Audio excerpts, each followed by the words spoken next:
ជំរុញខ្លួនឯងគ្មានពីណាជំរុញយើងទេវាយតម្លៃខ្លួនយើងជំរុញខ្លួនយើងកែលម្អខ្លួនយើងចំណុចខ្លាំងចំណុចខ្សោយដឹងមកពីណាជួនកាលអត់មានពីណាប្រាប់យើងទេតែយើងត្រូវរៀនសិក្សាមើលឆ្លោះកញ្ចក់ខ្លួនឯងដើម្បីវាយតម្លៃដែលខ្ញុំថាកុំភ្លេចរៀនពីខ្លួនឯងទៅរៀនពីខ្លួនឯងដឹងចំណុចខ្សោយយើងកែយ៉ាងម៉េចពេលខ្លះសភៅនេះហើយការស្រាវជ្រាវត្រូវបង្កើនតម្លៃខ្លួនឯងហើយយ៉ាងហោចណាស់នៅពេលដែលយើងមានតម្លៃខ្លួនឯងយើងសប្បាយចិត្តខ្លួនឯងទៅព្រោះយើងមានឱកាសច្រើនសមត្ថភាពម្ចាស់ការខ្លួនឯងកាន់តែច្រើនបើថាកន្លែងហ្នឹងมันមានលទ្ធភាពក៏អាចមានតែបើយើងអត់មានសមត្ថភាពអត់មាននៅ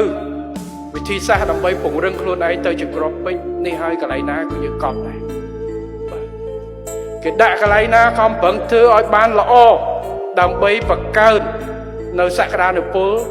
ដើម្បីចាប់យកឱកាសជំហានបន្ថែមទៀតហើយក្នុងនោះការពង្រឹងខ្លួនឯងការរៀនសូត្រពីខ្លួនឯងអានឲ្យច្រើនរៀនឲ្យច្រើន